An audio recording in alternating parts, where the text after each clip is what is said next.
கர்த்தர் நல்லவர். துதி பகுதி ஆராதனை பகுதியில் கர்த்தருடைய நாமம் மகிமை பெற்றிருக்கிறது. மத்தேயு 8வது அதிகாரம் 1-3 வரை ஒரு நபர் படிங்க. மத்தேயு 8வது அதிகாரம் 1-3 வரை ஒரு நபர் படிங்க. அவர் மலையிலிருந்து இறங்கின போது திரளான ஜனங்கள் அவருக்கு பின் சென்றார்கள். அப்பொழுது குஷ்டரோகி ஒருவன் வந்து அவரை பணிந்து, ஆண்டவரே, உமக்கு சித்தமானால் என்னை சுத்தமாக்கும், உம்மால் ஆகும் என்றான். இயேசு தமது கையை நீட்டி அவனை தொட்டு, எனக்கு சித்தம் உண்டு, சுத்தமாகு என்றார். உடனே குஷ்டரோகம் நீங்கி அவன் சுத்தமானான். ஆமென். ஆமென். இந்த வார்த்தைக்கு மன்னிச்சோம். பரிசுத்த பிதாவே, ஆண்டவராகிய இயேசுவின் நாமத்தினால கிருபையின் தகப்பனே, அப்பா, உம்முடைய பிரசன்னங்கள் நிரப்பட்டும். உம்முடைய அளவு கடந்த பிரசன்னங்கள் நிரப்பட்டும். ஆண்டவரே இயேசுவே, நாள் முழுதும் எங்களை பாதுகாத்து நடத்துனீங்க. சித்தத்தின் மையத்தில், தரிசனத்தின் மையத்தில் எங்களை வைத்து நடத்துனீங்க. இயேசுவே, உம்முடைய திருரத்தம் எங்களை ஆளுகை செய்யட்டும். உம்முடைய கிருபை எங்களை சூழ்ந்து கொள்ளட்டும். இயேசு கிறிஸ்து ரத்தம் எங்களை சுத்திகரிக்கட்டும். எங்களுக்கு தேவையான வார்த்தையை, மன்னாவை நீ தருவீராக. ஆச்சரியமான கிருபையை நீ தருவீராக. தந்து நடத்துங்க. இந்த வார்த்தை சத்தம் யாருக்கெல்லாம் தேவையோ அவர்கள் காதுகளில் இருதயத்தில் இந்த வார்த்தை விழ, அது விதையாக விழ, அது விருட்சமாக மாற, அது கனியாக மாற தேவன் கிருபை செய்யும். உங்களுடைய தெய்வீக கருத்துக்குள் எங்களை தாழ்த்தி ஒப்புடுகிறோம். ஆண்டவராகிய இயேசு கிறிஸ்து நாமத்தில் பிதாவே, ஆமென். கர்த்தர் நல்லவர். வார்த்தையை பாருங்கள். அவர் மலையிலிருந்து இறங்கின பொழுது திரளான ஜனங்கள் அவருக்கு பின் சென்றார்கள். அப்பொழுது குஷ்டரோகி ஒருவன் வந்து அவரை பணிந்து, ஆண்டவரே, உமக்கு சித்தமானால் என்னை சுத்தமாக்க உம்மால் ஆகும் என்றான். என்ன கேட்குறான்? ஆண்டவரே, உமக்கு சித்தம் இருக்கா இல்லையான்னு தெரியல, சித்தமானால் சுத்தமாக்கும் அப்படிங்கிறான். இயேசு தமது கையை நீட்டி அவனை தொட்டு, எனக்கு சித்தம் உண்டு, சுத்தமாக என்றார். உடனே குஷ்டரோகம் நீங்கி அவன் சுத்தமானான். இப்போ நம்ம எல்லாருக்கும் உள்ள கேள்வி இதுதான். நோய்களிலிருந்து சுகமடைவது ஆண்டவருக்கு சித்தமா? சிலருக்கு ஆண்டவர் சித்தம் கொண்டு சுத்தமாக்குறார், சிலரை சித்தம் கொண்டு சுத்தமாக்கவில்லை அப்படிங்கிற நினைவோடு நம்ம இருக்கிறோம். ஆனால் ஆண்டவர் தெளிவாக சொல்லிவிட்டார், அவருக்கு சித்தம் உண்டு, அவருக்கு பரிபூர்ண சித்தம் உண்டு. எல்லாரும் சுத்தமாக வேண்டும் என்று, எல்லாரும் ஆரோக்கியம் அடைய வேண்டும் என்று தேவனுக்கு சித்தம் இருக்கிறது. ஆகையால் நாம் சுத்தமாகி தான் ஆக வேண்டும். பாருங்கள். ஆனால் பிசாசு என்ன பண்ணுறான்? தந்திரமாக, இல்லை, உன் மீது ஆண்டவருக்கு சித்தம் இல்லை, நீ சுகமடைகிறது ஆண்டவருக்கு விருப்பம் இல்லை, சித்தம் இல்லை அப்படின்னு தந்திரமான நயவஞ்சகமான வார்த்தைகளை இருதயத்தில் விதைத்து விடுகிறான். இதை நம்புகிறவர்கள் அந்த அவிசுவாசத்தினால் கட்டப்பட்டு விடுகிறார்கள். ஆண்டோடைய காரியம் என்னவென்றால், இயேசு கிறிஸ்துவின் தழும்புகளால் நீங்கள் சுகமானீர்கள். புதிய உடன்படிக்கை, புதிய ஏற்பாடு தான் சொல்லுது, நீ சுகவான், நீ சுகமானாய், நீ எனக்கு சித்தம் உண்டு, நீ தீர்க்காயுசோடு வாழ வேண்டும், நீ சுகபலத்தோடு வாழ வேண்டும், நான் உன் நோய்களை, உன் துக்கங்களை சுமந்து கொண்டிருக்கிறேன், என்னுடைய ஆரோக்கியத்தை உன் தலையில், உன் சிரசில் வைத்திருக்கிறேன் என்பதுதான் ஆண்டவருடைய சித்தம், ஆண்டவருடைய திட்டம். இதற்கு எதிரடையாக வருகிற காரியங்கள், எண்ணங்கள் அல்லது தவறான போதனைகள், இவைகள் பிசாசுனிடத்திலிருந்து வருகிறவைகள் என்பதை மனதில் வையுங்கள். நீங்கள் சித்தம் உண்டு என்பதை தான் மனதில் இருக்கணும். நான் பிழைப்பது சித்தமா, நான் சுகமாவது தேவனுக்கு சித்தமா, நான் வாழ்வது தேவனுக்கு சித்தமா அப்படின்னா நீங்கள் யோசிக்கணும் தேவையே கிடையாது. நீங்கள் தீர்க்க ஆயுசோடு வாழ வேண்டும் என்பதுதான் தேவனுக்கு சித்தம். நீங்கள் தீர்க்க ஆயுசோடு வாழணும், சுகத்தோடு வாழணும், ஆரோக்கியத்தோடு வாழணும், மனமகிழ்ச்சியோடு வாழணும், பிள்ளை குட்டிகளோடு வாழணும், இன்னும் சொல்லப்போனால் மிகுந்த பரிபூர்ணத்தோடு நீங்கள் வாழணும். இதுதான் தேவனுடைய சித்தமாக இருக்கிறது. இல்லை, என்னை இப்படி தான் ஆண்டவர் வச்சுருக்கிறாரோ? இல்லை, அதற்காக ஆண்டவர் சிலுவை மரம் ஏறலை. சாப மரத்தில் ஏறினத்துக்கு காரணம் நீங்களும் நானும் சாபத்திலிருந்து பாவத்திலிருந்து, நோயிலிருந்து, வேதனையிலிருந்து பரிபூர்ணமாய் விடுதலையாக வேண்டும் என்பதற்காக தான் ஆண்டவர் சிலுவை என்ற சாப மரத்தில் ஏறினார். இது பரிபூர்ண சித்தம் ஆண்டவருக்கு, உங்களை சுகமாக்குவது. என்ன செய்ய வேண்டும்? சிலர் சுகமடைகிறார்கள், சிலர் ஏன் சுகமடையவில்லை? இந்த இந்த சிந்தனைகள் இங்கன்னு இல்லை, வெளிநாட்டிலையும் சரி, அமெரிக்காவிலையும் சரி ஒரு பெரிய ஹீலிங் குருசேடு நடக்குது.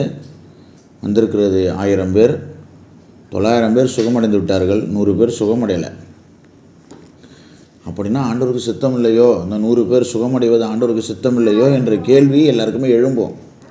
ஆனால் 100 பேரும் சுகமடையாதது ஆண்டவருடைய சித்தம் அல்ல. அதாவது ஆண்டவருக்கு விருப்பம் இல்லாமல் அவர்கள் சுகமடையலையோ அப்படின்னு நினச்சிக்கொள்கிறோம் நம்ம. அது தவறு. அந்த நேரத்தில் அவர்களுடைய விசுவாசம் குறைவாக இருந்திருக்கலாம். அடுத்த மீட்டிங்கில் அவர்கள் 100 பேரும் சுகமடைந்திருக்கலாம். இது ஆண்டவர் 1000 பேரும் சுகமடைய வேண்டும் என்று ஆண்டவர் விரும்புகிறார். அவ்விடத்தில் வந்த எல்லாரையும் ஆண்டவர் சுகமாக்கினார் என்று வசனம் சொல்கிறது. எடுத்து பாருங்கள், அவ்விடத்தில் வந்தவர்கள் அனைவரையும் அது ஏதாவது கேப் கிடைச்சா அதை பிசாசு பயன்படுத்திப்பான். அவ்விடத்தில் வந்த அனைவரையும் ஆண்டவர் சுகமாக்கினார் என்று வசனம் சொல்கிறது. அனைவரும் சுகமாக இருக்க வேண்டும், அனைவரும் ஆரோக்கியமாக இருக்க வேண்டும், அனைவரும் பலனடைய வேண்டும், அனைவரும் வாழ்ந்திருக்க வேண்டும் என்பதுதான் ஆண்டவருடைய சித்தமாக இருக்கிறது. இந்த சித்தங்கிற வார்த்தை எடுத்து பிசாசு இன்னைக்கு பயங்கரமாக பயன்படுத்திக்கிட்டு இருக்கிறான். பலரை கொன்னுக்கிட்டு இருக்கிறான், பலரை படுக்க வச்சிட்ருக்கிறான், பலரை வாழ்க்கையை கெடுத்து கொண்டிருக்கிறான். புதிய உடன்படிக்கை என்ன சொல்லுது? ஏன் பழைய உடன்படிக்கை என்ன சொல்லுது? எகிப்திலிருந்து புறப்பட்டு வந்த இஸ்ரேல் ஜனங்கள் லட்சக்கணக்கான மக்கள், 10 லட்சம் பேர் இருப்பாங்கங்கிறாங்க. அந்த லட்சக்கணக்கான மக்களில் அந்த பாளையத்தில் பலவீனப்பட்டவன் ஒருவனும் இல்லை என்று வசனம் சொல்கிறது. வச்சு பாருங்கள், ஒருத்தவங்க கூட நோயாளி கிடையாது, ஒருத்தவனு கூட சுகர் கிடையாது, ஒருத்தனோட பிளட் ப்ரெஷர் கிடையாது, எந்த நோயுமே கிடையாது. 40 வருஷம் ஆரோக்கியத்தில் பிரயாணப்பட்டிருக்கானுங்க, தேவனுடைய மகிமையில் பிரயாணப்பட்டிருக்கானுங்க. பாளையத்தில் பலவீனப்பட்டவன் ஒருவனும் இல்லை. வச்சு பாருங்கள், பழைய உடன்படிக்கையிலேயே இவ்வளோ வல்லமை வெளிப்பட்டிருக்குது என்றால் புதிய உடன்படிக்கையில் எவ்வளோ பெரிய வல்லமை வெளிப்பட்டிருக்க வேண்டும், வெளிப்பட வேண்டும். சபையில் பலவீனப்பட்டவனே இருக்கக்கூடாது, எல்லாரும் ஆரோக்கியவன்களாக மாற வேண்டும். நம் மனது அதற்கு என்ன ஆக வேண்டும் என்றால், ஆண்டவர் என்னை சுகமாக்கி விட்டார், சுகமாக்க போகிறார்னு இல்லை, நாம் தியானிக்க வேண்டியது நான் சுகவான். அதை சொல்லி கொண்டே இருக்கணும், அதை சொல்லி கொண்டே இருக்கணும். எனக்கே எவ்வளவோ காரியங்கள் ஆண்டவர் விடுதலை கொடுத்துருக்காரு, நான் அப்பப்போ சொல்லிக்கிட்டு தான் இருக்கிறேன். இப்போ இடையில ஒரு 3 மாதத்துக்கு முன்னாடி 3 மாதத்துக்கு முன்பு ஒரு இந்த மெடிக்கல் டேர்மில் சொல்லணுன்னா அந்த இரிட்டபிள் பவுல் சிண்ட்ரோம் போல் எனக்கு இருந்துச்சு. சாப்பிட்ட உடனே அப்படியே வயிறு வலிக்க ஆரம்பிச்சிடும். யூடியூப்பில் போய் பார்த்தா இது ஐபிஎஸ் அப்படின்னு சொன்னானுங்க. நான் அதுக்கு எதிர்த்து நின்றேன். நான் சுகவான், நான் இதற்கு எதிர்த்து நிற்கிறேன், எந்த சிம்டம்ஸுமே நான் ஏற்றுக்கொள்ளவில்லை சொல்லிக்கொண்டே இருந்தேன். இன்றைக்கி பரிபூர்ண ஆரோக்கியத்தோடு இருக்கிறேன். இதே போல் எவ்வளவோ காரியங்கள். ஆனால் இன்றைக்கும் சில விஷயத்துக்கு நான் ஜெபம் பண்ணிகிட்ருக்கிறேன், அதை நான் விசுவாசிச்சுட்ருக்கிறேன். இன்றைக்கி இந்த யூரிக் ஆசிட் காரியங்கள் என்கிட்ட இருக்குது. ஆண்டவர் சொல்கிறார், நீ சுகவான், நீ அதை விசுவாசிக்காத அப்படின்னு சொல்கிறாரு. இந்த யூரிக் ஆசிட் இருக்கனால திடீர்னு எனக்கு கால் வீங்கும். அதையும் ஆண்டவர் சொல்கிறார், நீ சுகவான், நீ அதை நீ எவ்வளவோ காரியங்கள் உனக்கு நான் விடுதலை ஆக்கியிருக்கிறேன், சுகமாக்கியிருக்கிறேன். அதே போல் தான் நீ சுகவான், நீ ஆரோக்கியவான் நான் சொல்லிக்கிட்டே இருக்கிறேன். சொல்லிக்கொண்டே இருக்கணும். இருதயத்தின் ஆழத்தில், அடிமனதில், ஆழ்மனதில் நான் ஆரோக்கியவான் என்பதை கட்ட வேண்டும். மனதின் ஆழங்களில் ஆண்டவருடைய வார்த்தையை நன்றாக புரிந்து கொள்ளுங்கள். இன்றைக்கி பிசாசு மிகவும் தந்திரமாய், அவனுக்கிட்ட தந்திரம் தான் இருக்குது, தந்திரமாய் மக்களை கொள்ளை கொண்டிருக்கிறான். பழைய உடன்படிக்கையிலே பாருங்கள், பழைய ஏற்பாட்டிலே பாருங்கள், மக்கள் தேவனுக்கு விரோதமாய் பாவம் செய்த பொழுது சர்ப்பம் பாளையத்துக்குள்ளே உள்ளே புகுந்து எல்லாரையும் கடிக்குது. கடித்தோடனே அநேகர் மடிந்து போகிறார்கள். அநேகர் மடிந்து போகும்பொழுது மோசே நிற்கிறான் திறப்பில். ஆண்டவரே, என்ன ஆண்டவரே இது நடக்குது? என்ன இப்படி மனிதர்கள் செத்து, எங்கள் மக்கள் செத்து கொண்டிருக்கிறார்களே அப்படிங்கும்போது ஆண்டவர் சொல்கிறார், ஒரு வெண்கல சர்ப்பத்தை செய், வெண்கல சர்ப்பத்தை செய்து பாளையத்திலே நீ அதை உயர்த்தி பிடி. யாரெல்லாம் வெண்கல சர்ப்பத்தை பார்க்கிறார்களோ, யாரெல்லாம் பாம்பு கடிப்பட்டவர்கள் வெண்கல சர்ப்பத்தை பார்க்கிறார்களோ, விசுவாசித்து பார்க்கிறார்களோ அவர்கள் பிழைப்பார்கள் அப்படின்னு ஆண்டவர் சொல்கிறார். பாம்பு கடிப்பட்டவர்கள் எல்லாம் வெண்கல சர்ப்பத்தை பார்த்தார்கள், விசுவாசித்து பார்த்தார்கள், பிழைத்தார்கள். நிழல், பழைய ஏற்பாடு நிழல், புதிய ஏற்பாடு நீச்சம். என்ன சொல்ல வருகிறார் ஆண்டவர்? பழைய ஏற்பாட்டில் வெண்கல சர்ப்பம், புதிய ஏற்பாட்டில் யார்? ஆண்டவராக இயேசு கிறிஸ்து, சிலுவையில் உயர்த்தப்பட்ட ஆண்டவராக இயேசு கிறிஸ்து. நீங்கள் கொடிய வேதனையில் இருக்கலாம், நான் உணர்ந்து சொல்கிறேன், பாரப்பட்டு சொல்கிறேன். நீங்கள் கொடிய வேதனையில் இருக்கலாம், மிகுந்த வலியோடு இதை கேட்டுக்கொண்டிருக்கலாம், மிகுந்த பாரத்தோடு கேட்டுக்கொண்டிருக்கலாம். நம்முடைய ஊழியம், ஆண்டவர் சொன்னது, சுகமாக்குற ஊழியம். உனக்கு குணமாக்குற ஸ்தலத்தை நான் தருவேன், ஆரோக்கியமாக்குற ஸ்தலத்தை தருவேன், குலத்தை தருவேன். இது ஒரு பெதஸ்தா. இங்கே வருகிறவர்களை நான் சுகமாக்குவேன் என்ற தரிசனத்தோடு தான் நாம் ஆரம்பித்திருக்கிறோம். இந்த வார்த்தையை உங்கள்கிட்ட நான் சொல்கிறேன். நீங்கள் சுகவான்கள் என்பதுதான் சத்தியமாக இருக்கிறது. நீங்கள் உங்கள் ஆவியில் பரிபூர்ண ஆரோக்கியத்தோடு இருக்கிறீர்கள். ஆவியில் இருப்பது தான் சத்தியம். சரீரத்தில் இருப்பதை நம்மால் மாற்றிக்கொள்ள முடியும். ஆவியில் இருக்கிறதை சரீரத்துக்கு நம்மால் கொண்டு வர முடியும். ஆண்டவருக்கு சித்தம் உண்டு. பிசாசு இதில் போவான், இல்லை அதில் போவான். என்ன சொல்லுவான்? சித்தம் இல்லைன்டுவான். உன்னை குணமாக்க ஆண்டவருக்கு சித்தம் இல்லை, நீ செத்துருங்குவான். பிசாசு சொல்லுவான். பிசாசை சொல்லுங்கள், இயேசு கிறிஸ்துவின் தழும்புகளால் நான் சுகமானேன். இயேசு கிறிஸ்துவின் தழும்புகள் என்னை குறித்து ஆண்டவர் உயில் எழுதி வச்சிருக்கிறாரு. நான் சுகவான் என்று எழுதி வச்சிருக்கிறார். நான் ஆரோக்கியவான் என்று எழுதி வச்சிருக்கிறார். அதை சொல்லி கொண்டே இருங்க. இன்னைக்கு எந்த காரியமாக இருக்கலாம், தேவன் நோக்கி பாருங்க. சிலுவையில் தொங்கி கொண்டிருக்கிற இயேசுவை, அன்னைக்கு பாளையத்தில் வெண்கல சர்ப்பத்தை நோக்கி பார்த்தவர்கள் அனைவரும் பிழைத்தார்கள். 10 பேர் பிழைச்சான், ஒருத்தன் செத்துட்டான், சித்தம் இல்லாதவன் இல்லை, அனைவரும் பிழைத்தார்கள். வெண்கல சர்ப்பத்தை யாரெல்லாம் நோக்கி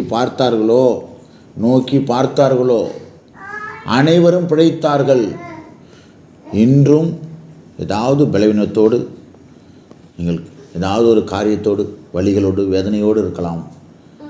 வெண்கல சர்ப்பமாகிய சிலுவையில் தொங்கிக் கொண்டிருந்த ஆண்டவராகிய இயேசு கிறிஸ்துவை நீங்கள் நோக்கி பார்த்தால் பிழைத்து விடுவீர்கள். இருந்த இடமே தெரியாது, உங்கள் வலிகள் இருந்த இடமே தெரியாது. இன்ஸ்டன்ட் ஹீலிங் நடந்துடும். நான் அனுபவத்தில் சொல்கிறேன், எனக்கு நடந்திருக்கிறத அதை சொல்கிறேன். எவ்வளவோ நோய்களை ஆண்டவர் என்னை சுகமாக்கி தான் இன்றைக்கி ஒரு ஊழியக்காரனாக, ஒரு பிரசங்கியாக வச்சிருக்கிறார். எவ்வளவோ காரியங்களை விடுதலையாக்கி வைத்திருக்கிறார். அதை உணர்ந்து சொல்கிறேன். அந்த வலிகள் எல்லாம் சுமந்து நானும் அந்த பிரயாணப்பட்டதுனால சொல்கிறேன். அநேக இரவுகள் நான் தூங்காமல் இருந்திருக்கிற நோய்களால் அதை வச்சு சொல்கிறேன். இயேசு கிறிஸ்துவின் தழும்புகள், இயேசு கிறிஸ்துவின் ரத்தம், இயேசு கிறிஸ்துவின் வார்த்தை நம்மை சுகமாக்க வல்லது. சொல்லி கொண்டே இருங்க, விடவே விடாதீங்க.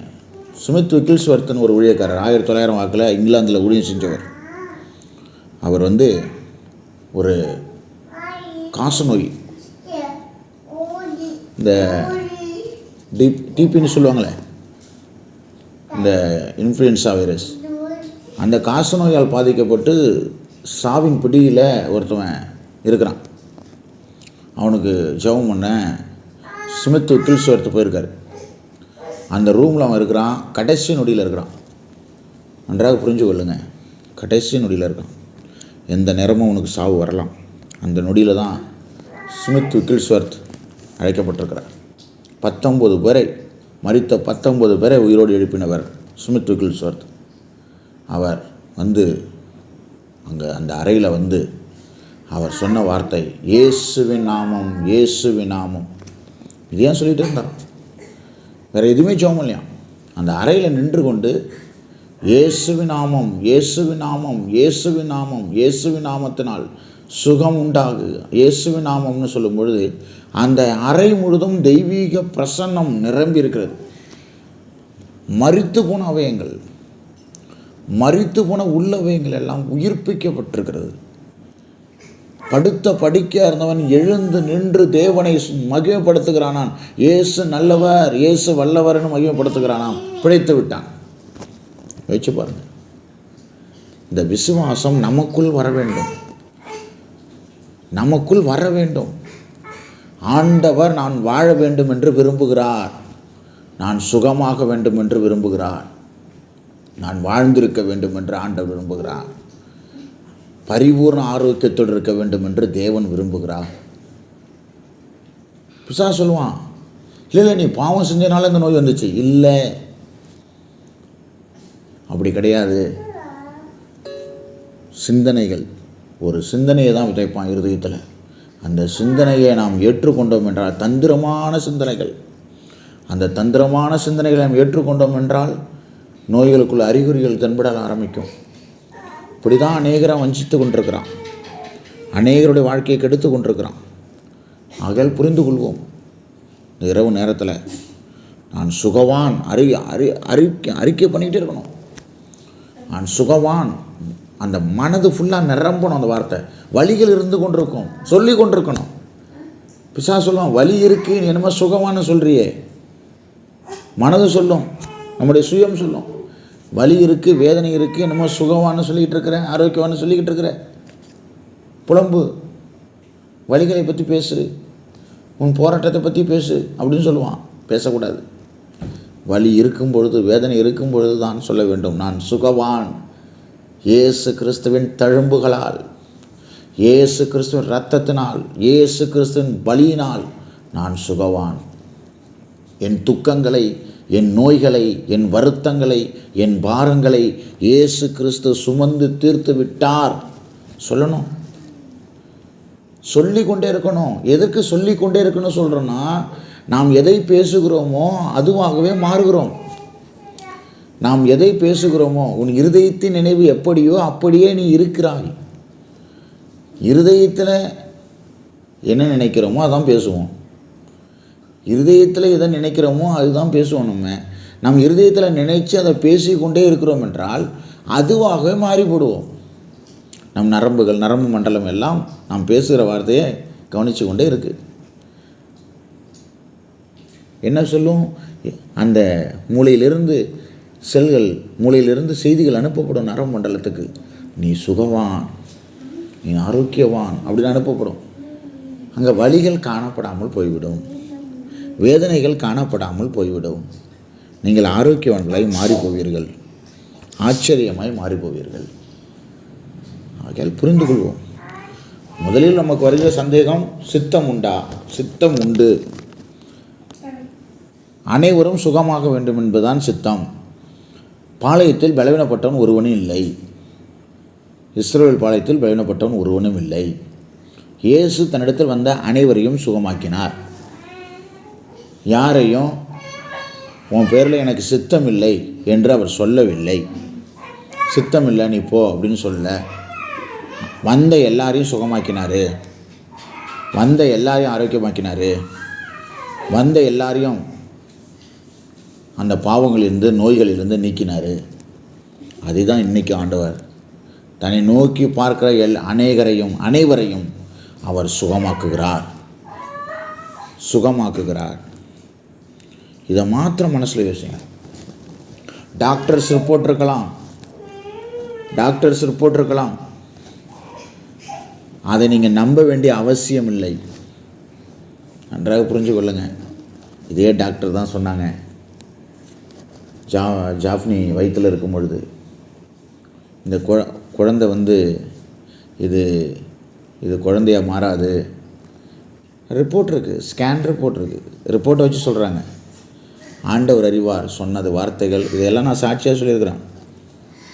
இது ஒன்றும் குழந்தையாக மாறாது, இது ஒன்றும் இதாகாது, இது ஒரு கிளாஸ் டம்ளர் தண்ணி கூட உங்களால் தூக்க முடியாது, ஒரு படி கூட ஏற முடியாது, ஏறுனா இது பிளட்டாக போயிடும் அப்படின்னு சொன்னாங்க. நான் சொன்னேன், ஆண்டவருடைய வார்த்தையை சொன்னேன். இல்லை இல்லை இல்லை, ஆண்டவர் நமக்கு கனவு கொடுத்துருக்கிறார், தரிசனம் கொடுத்துருக்கிறார், வார்த்தை கொடுத்துருக்கிறார். ஜெபம் பண்ணுறோம். ஜெபம் பண்ணும் பொழுது ஒரு தரிசனத்தை நான் பார்க்குறேன். ஒரு தேவதூதன் வந்து வயிற்றில் கை வைக்கிறதையும், கை வைத்து அந்த குழந்தையை அடி வயிற்றிலேருந்து அப்படி தூக்கி விடுறதையும் ஆண்டவர் காட்டினார். அதை உடனே நான் சொன்னேன். நம்ம பார்க்குறது அப்படியே சொல்கிறோம். அப்படியே நான் சொன்னேன். அங்கே விசுவாசம் கிரியை செய்தது, காரியம் நடந்தது. இன்றைக்கி குழந்தையாக மாறினது. பிசாசோட சித்தம் வச்சு பாருங்கள். பிசாசோட சித்தம் இல்லாமைக்குள்ளே கொண்டு போகணும், ஒன்றும் இல்லாமைக்குள்ளே கொண்டு போகணும். இதான் பிசாசோட சித்தமாக இருக்கிறது. அவன் வார்த்தைக்கு நாம் எதிர்த்து நிற்க வேண்டும். இல்லை எனக்கு ரிப்போர்ட் இருக்குது, மெடிக்கல் ரிப்போர்ட். நம்பாதீங்க, நம்பவே நம்பாதீங்க. எல்லா மெடிக்கல் ரிப்போர்ட் இருக்கலாம், அதற்கு மேலாக பரிகாரி பரம வைத்திருக்கிறார். ஆண்டவர் நாமத்தினால சொல்லுங்கள், இந்த ரிப்போர்ட்டை நான் எதிர்க்கிறேன். இயேசுவின் நாமத்தில் இந்த ரிப்போர்ட்டை எதிர்க்கிறேன். இயேசு எனக்கு ஒரு ரிப்போர்ட் சொல்லியிருக்கிறாரு, நீ சுகவான்னு சொல்லியிருக்கிறாரு. என் பரம வைத்தியர், என் அவயங்களை உண்டாக்கினவர், தாயின் கருவில் எலும்புகளை உண்டாக்கினவர், அவர் சொல்கிறாரு நீ சுகவான்னு சொல்கிறாரு. அவருடைய வார்த்தை சொல்கிறது, வானமும் பூமியும் ஒழிந்து போகும், அவருடைய வார்த்தை ஒன்றும் ஒழியாது. அந்த வார்த்தையை நான் விசுவாசிக்கிறேன். சொல்லிக்கொண்டே இருங்க, பேசிக்கொண்டே இருங்க. மண்டலம் உருவாகும், பிரசன்னம் உருவாகும். உங்களை சுகமாக்குற வல்லமை கட்டவிழ்க்கப்படும். உங்களை ஆரோக்கியமாக்குற வல்லமை கட்டவிழ்க்கப்படும். நீங்கள் ஆரோக்கியவான்களாய் மாறி போவீர்கள். சபைக்கு சாட்சியாய் மாறி போவீர்கள். அற்புதமான சாட்சியாய் மாறி போவீர்கள். பிசாசில் இருதயத்தில் விதைக்கிற காரியம் சித்தம் இல்லைன்னு சொல்லுவான். ஆனால் ஆண்டவர் தேவனுடைய வார்த்தையில் யாருக்கும் சித்தம் இல்லைன்னு சொல்லவே இல்லை. வருகிற எல்லாரையும் சுகமாக்குறாரு, அனைவரையும் சுகமாக்குறாரு, எல்லாருக்கும் உயிர் தராரு, எல்லாரையும் ஆரோக்கியப்படுத்துகிறாரு. அப்படி தான் காரியம் இருக்குது, அப்படி தான் வசனம் இருக்குது. நம்முடைய எண்ணங்களிலிருந்து ஏதாவது உருவாக்கிடக்கூடாது. சித்தம் இல்லையோ, நான் செய்த பாவங்களினால் வந்திருக்கோ, இல்லை, கிடையாது. தந்திரமாக உங்களுக்கு சிந்தனைகளில் அது தோன்றிருக்கலாம், விதைக்கப்பட்டிருக்கலாம். அந்நிய சிந்தனைகள் உங்கள் இருதயத்தில் விதைக்கப்பட்டிருக்கலாம். அதன் மூலமாக இந்த சிந்தனை வந்திருக்கலாம். ஆகையால் இன்றே எதிர்த்து நில்லுங்கள். ஏதாவது பலவீனப்பட்டு இருந்தீர்கள் என்றால் இன்றே எதிர்த்து நின்று ஆண்டோடைய வார்த்தையை பேசுங்கள். அவருடைய வார்த்தை இருபுறமும் கருக்குள்ள பட்டயம் என்று வசனம் சொல்கிறது. இருபுறமும் கருக்குள்ள பட்டயம். இந்த வார்த்தையை வைத்து எந்த நோய்களையும் நீங்கள் வெட்டி எறியலாம். Double edged sword. இருபுறமும் கருக்குள்ள பட்டயம் எடுத்து வெட்டுங்கள். யாரை வெட்ட வேண்டும்? பிசாசின் கிரியைகளை வெட்டி அழியுங்கள். பிசாசு தந்திரமாய் உங்களுக்குள் வைத்திருக்கிற நோய்களை வெட்டுங்கள். இயேசுவின் நாமத்தினால, இயேசுவின் நாமத்தினால அதை வெட்டுங்கள். அடியோடு பிடுங்கிடுங்கள்.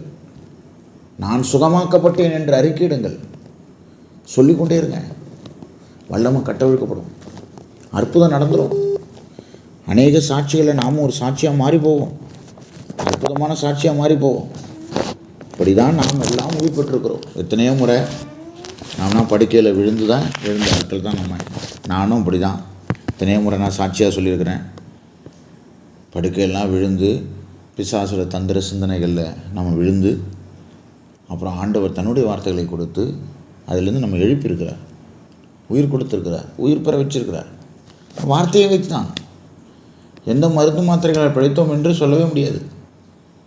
மருந்து மாத்திரைனா ரிப்போர்ட் வேறு மாதிரியே காட்டுச்சு. ஆனால் எல்லா ரிப்போர்ட்டையும் ஆண்டவர் மாற்றினார். பரம வைத்தியர், சுகமாக்குறவர், ஜெகோவா ராஃபா.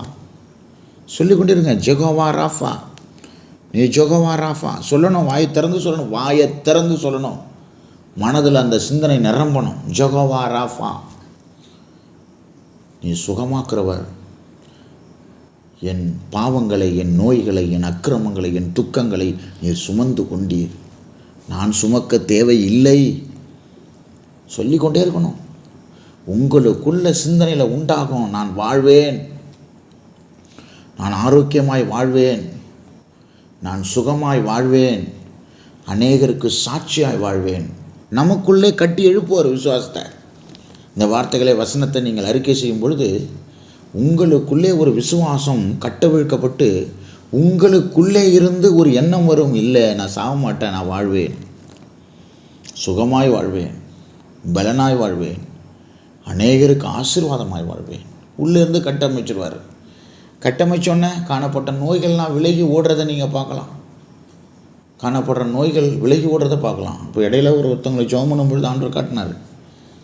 அவங்களை கட்டி வைத்திருந்த கட்டுகள் கழன்று போவதையும், நோய்கள் விலகி போகிறதையும், சர்ப்பங்கள் எல்லாம் விலகி ஓடுறதையும், ஒரு கூண்டில் அகப்பட்டிருக்கிற புறா அதிலிருந்து விடுதலையாக்கப்படுறதையும் ஆண்டவர் காட்டினார்.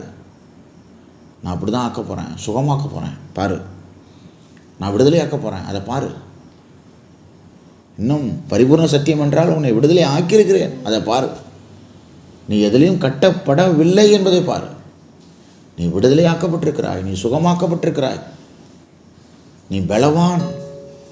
அப்படிதான் ஆண்டவர் சொல்கிறார். எவ்வளவோ நோய்களை சுகமாக்குற வல்லமை நம்மிடத்தில் இருக்கிறது. ஆண்டோடைய வல்லமையில் இருக்கிறது. எவ்வளவோ சுகமாக்கிருக்கிறார். இன்றைக்கி சிலர்லாம் பார்க்குறேன், நான் சுகமான சில அந்த நோய்களுக்கு அநேக ஆயிரங்களை செலவு பண்ணி மாத்திரைகள் வாங்குகிறாங்க, மருந்துகள் வாங்கி அதை சாப்பிட்டு விட்டுருக்குறாங்க. எனக்கு இந்த மூச்சு திணறல்லாம் இருந்தது. ஆண்டவர் பரிபூர்ணமாக சுகமாக்கினார். இப்போ ரீசெண்டாக இதுலேருந்து சுகமாக்கினார். ஆகையால் நீங்கள் விசுவாசியுங்கள், மகிமையை காண்பீர்கள். நீங்கள் விசுவாசித்தால் தேவனுடைய மகிமையை காண்பீர்கள். உறுதியாக நான் சொல்கிறேன். ஆண்டவர் எனக்கு கொடுத்த வார்த்தையை வச்சு சொல்கிறேன், எனக்கு கொடுத்த தரிசனத்தை வச்சு சொல்கிறேன். ஆண்டவர் சொன்னார், சுகமாக்குற ஊழியம் தான் உனக்கு. உன் விரல்கள், உன் கைகள் அநேகரை சுகமாக்கும், உன் வார்த்தைகள் அநேகரை சுகமாக்கும், அநேகருக்கு ஜீவன் கொடுக்கணும்னு சொன்னார். அதை வச்சு தான் நம்ம ஊழியத்துக்கு வந்தோம். ஆகையால் இந்த சத்தம் உங்களுக்காக தான் பேசப்படுகிறது. உங்களுக்காக தான் இந்த சத்தம். இந்த இருதயத்தில் ஏற்றுக்கொள்ளுங்கள். பிசாசு சொல்லுவான், நீ எவ்வளோ வேதனையில் இருக்கிற, வழியில் இருக்கிற, இதெல்லாம் நடக்குமா? அங்குவான். நடக்கும். என் தேவன் நடத்துவார். மரண இருளின் பள்ளத்தாக்கில் இருக்கிறவர்கள் எல்லாம் முடிந்தது. இங்கே அவருடைய கோலும் தடியும் வரும், தேற்றுவதற்காய், நம்மை ஆற்றுவதற்காய், நம்மளை குணமாக்குவதற்காய் வருவார். ஆச்சரியமாக இருக்கும். நம்பிக்கையற்று அப்படியே உட்காந்துருப்போம். நம்பிக்கையான வார்த்தை யாரும் சொல்ல மாட்டாங்க. அப்படியே அமர்ந்திருப்போம். ஆண்டோடைய சத்தம் வரும், ஆண்டோடைய கனவு வரும், ஆண்டோடைய வார்த்தை, என்றைக்கோ படித்த வார்த்தை நினைவுக்கு வரும். மரணமே உன் கூர் எங்கே, பாதாளமே உன் ஜெயம் எங்கே. வார்த்தை திடீர்னு உள்ளத்திலேருந்து வரும். சொல்கிறா அந்த வார்த்தையை. மரணத்தை பார்த்து சொல்லு, நோயை பார்த்து சொல்லு, பலவீனத்தை பார்த்து சொல்லு. மரணமே உன் கூர் எங்கே, பாதாளமே உன் ஜெயம் எங்கே என்று சொல்லு. மரணம் அகன்று போகிறத பார்க்கலாம், பாதாளம் அகன்று போகிறத பார்க்கலாம், நோய்கள் அகன்று போகிறத பார்க்கலாம், நீங்கள் குணமடைகிறத பார்க்கலாம். நம் பாளையத்தில் புது சிருஷ்டி திருச்சபையில் ஒருவனும் பலவீனப்பட்டவன் இல்லை. எந்த மனுஷனும் குழியில் இறங்க நாம் விடப்போவதில்லை. இயேசுவின் நாமத்தினால எந்த மனுஷனும், இங்கே அட்டனன்ஸ் ஆன எந்த மனுஷனும், எந்த மனுஷையும் குழியில் இறங்க நாம் விடப்போவது இல்லை. நாம் யுத்தம் செய்வோம், போராடுவோம், திறப்பில் நிற்போம், ஆண்டவருடைய சத்தியத்தை பேசுவோம், ஆண்டவருக்காக நிற்போம், கர்த்தருடைய பிள்ளைகளுக்காக நிற்போம், மன்றாடுவோம். அநேகரை நம்ம சுகமாக்க வேண்டும். அதுதான் தேவ சித்தமாக இருக்கிறது. அப்படியே 1 10 சொல்லி அவங்கள சாகடிக்கிறது இல்லையா காரியருக்கு ஆறுதல் சொல்கிறாங்க. பேரில் சிலர் போய் சிலரெல்லாம் அப்படியே 1க்கு 9 சொல்லி நல்லா நடக்கிறவங்களையும் படுக்க வச்சிடறாங்க. பிசாசின் பிள்ளைகள்.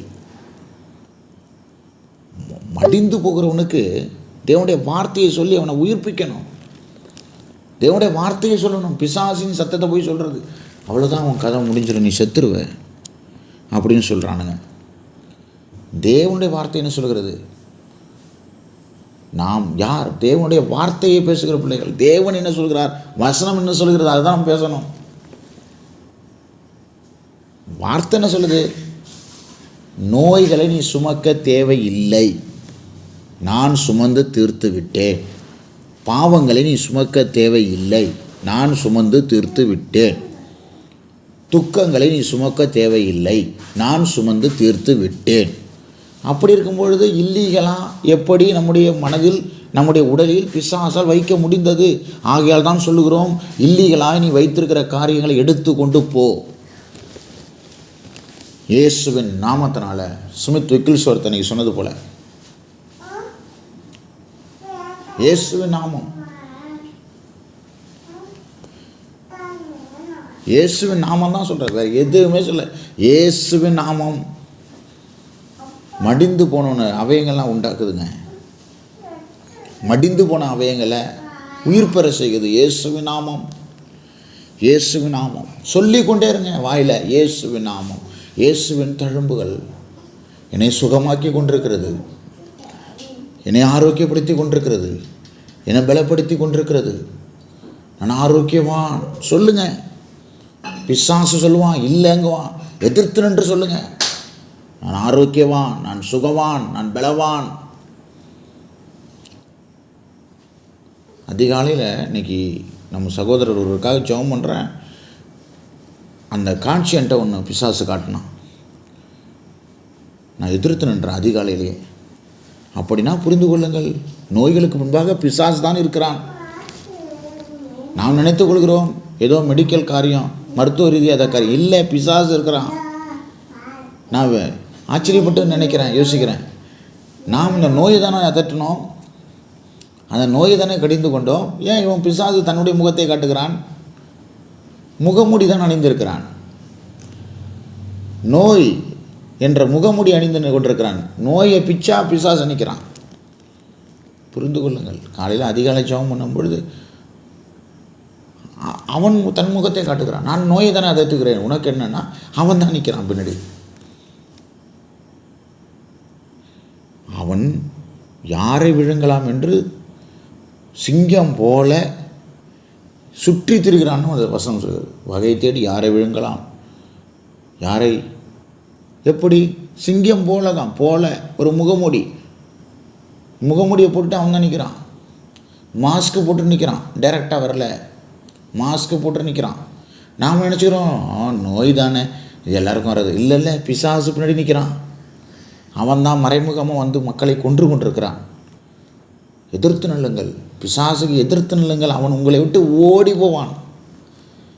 நோய்கள் உங்களை விட்டு ஓடி போகும், பிணிகள் உங்களை விட்டு ஓடி போகும், வேதனைகள் உங்களை விட்டு ஓடி போகும். இதே வார்த்தையை தான் போன வாரம் நம்முடைய சகோதரர் ஒருவர் சொன்னேன். அவர் சுகமாயிட்டார், ஆரோக்கியமாயிட்டார். நான் திருச்சபைக்கு வந்து சாட்சி சொல்கிறேங்கிறார். நீங்கள்னா ஜெபம் பண்ணனால தான் அப்படிங்கிறாரு. வந்து சொல்லியாண்ண. ஆகையால் நன்றாக புரிந்து கொள்ளுங்கள், கர்த்தர் உங்களை சுகமாக்கி விட்டார். மருத்துவர்கள் சொல்கிறது ஒரு பக்கம் அப்படியே வைங்க. பரம வைத்தியர் என்ன சொல்கிறாரு?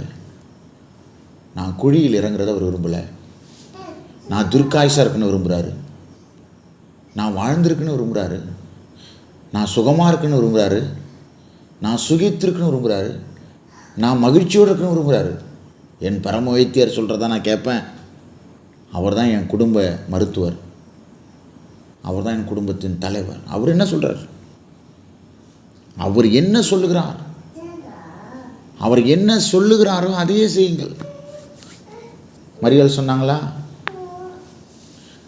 கானாவூரில் கல்யாணத்தில்? அவர் என்ன சொல்லுகிறார் சீசர்கள்ட்ட? அவர் என்ன சொல்லுகிறாரோ அதையே செய்யுங்கள். அங்கே தான் ஜீவன் இருக்கிறது, அங்கே தான் அற்புதம் இருக்கிறது, அங்கே தான் விடுதலை இருக்கிறது, அங்கே தான் ஆரோக்கியம் இருக்கிறது, அங்கே தான் எல்லாமே இருக்கிறது. மருத்துவர்கள் சொல்கிறது அல்ல, மனிதர்கள் சொல்கிறது அல்ல. மனிதர்கள் வித்தியாசமானவர்கள், நன்றாக புரிஞ்சு கொள்ளுங்கள். ஒரு அற்புதம் நடந்து ஒரு மனுஷன் சாட்சியாக நிற்கிறானா அதை ஒரு பெருசாக நினைக்க மாட்டான். ஆனால் அவன் படுத்திருக்கும் பொழுது, அவன் ஏதாவது பலவீனப்பட்டிருக்கும் பொழுது பாருங்க இப்படி பாருங்க அப்படி பாருங்கன்னு கதை கட்டுவான். அவன் எழுந்து வந்து நிற்கிறானே, அது எவ்வளோ பெரிய சாட்சி. அதை கொண்டாட மாட்டான், அதை அநேகருக்கு சொல்ல மாட்டான். பிசாசின் பிள்ளைகள் யோசிச்சு பாருங்கள். என்ன யோசிச்சு பார்க்குறேன், என்னடா அது இவ்வளோ பலவீனப்பட்டு அதுலேருந்து எஞ்சி வந்தோம், இது பெரிய சாட்சி இல்லையா? அதை சொல்ல மாட்டான். ஆனால் படுத்திருக்கும்போது இவ்வளோ பேசினானுங்களே, பேசுவான். ஆகையால் புரிந்து கொள்ளுங்கள், அவர்கள் ஒன்றுக்கும் உதவாதவர்கள். தேவன் நம்மை சுகமாக்க வல்லவராக இருக்கிறார். மனிதர்களின் வார்த்தை, பிசாசின் வார்த்தை அல்ல தட்டுங்கள். என் தேவன் என்ன சொல்கிறார், என் பரம வைத்தியன் என்ன சொல்கிறார், சம்மூலமும் சத்தியம். அவர் சொல்கிறதான் மெய், மற்றதெல்லாம் பொய் என்பதை மனதில் ஏற்றுங்கள். என் தேவன் சுகமாக்க விரும்புகிறார், பலப்படுத்த விரும்புகிறார், ஆரோக்கியப்படுத்த விரும்புகிறார். நான் அந்த வார்த்தையை நான் பேசுகிறனால, என்னுடைய ஊழியம் ஹீலிங் மினிஸ்ட்ரியாக இருக்கிறனால நானும் தாக்கப்படுகிறேன். நீ பேசாத, என் வாயை அடைக்க பார்க்குறான். நீ பேசாத, நீ ஹீலிங்கை பற்றி பேசாத, சுகமாக்குறதை பற்றி பேசாதன்னு என்னையும் நான் மேற்கொண்டு விடுதலையாகி ஆரோக்கியமாகி வந்து பேசுகிறேன். எனக்குரியவர்களையும் போட்டு அடிக்கிறான். அப்போ தானே வாயை மூட முடியாது. ஆண்டவர் சொன்னதை நம்ம பேசி கொண்டே இருப்போம். அதுதான் நடக்கும், அதுதான் காரியங்களை நடத்தும். ஆகையால் இந்த வார்த்தைகளை மனதில் வையுங்கள். கர்த்தர் உங்களை ஆசீர்வதித்து நடத்துவாராக, உங்களை சுகமாக்கி உங்களை ஆரோக்கியமாக்கி நடத்துவாராக. இந்த வார்த்தைக்காக ஒரு நபர் ஸ்தோத்திரம் பண்ணி ஜெபம் பண்ணுங்க.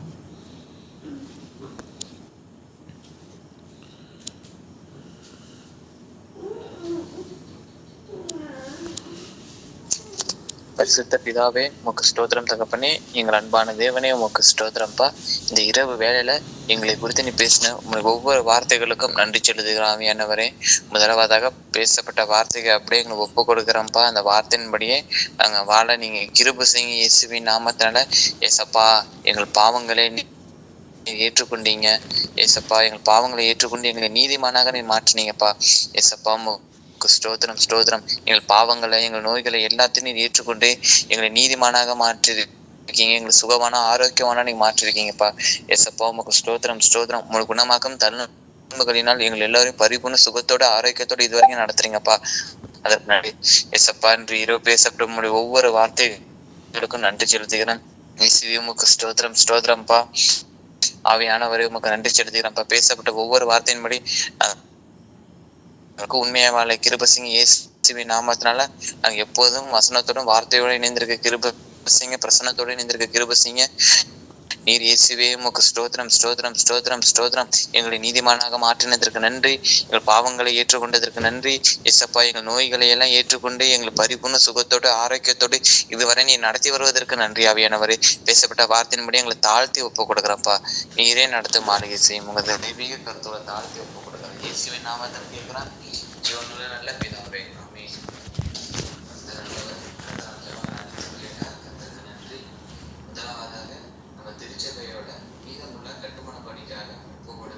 கர்த்தர் நல்லவர். துதிப்பகுதி, ஆராதனை பகுதியில்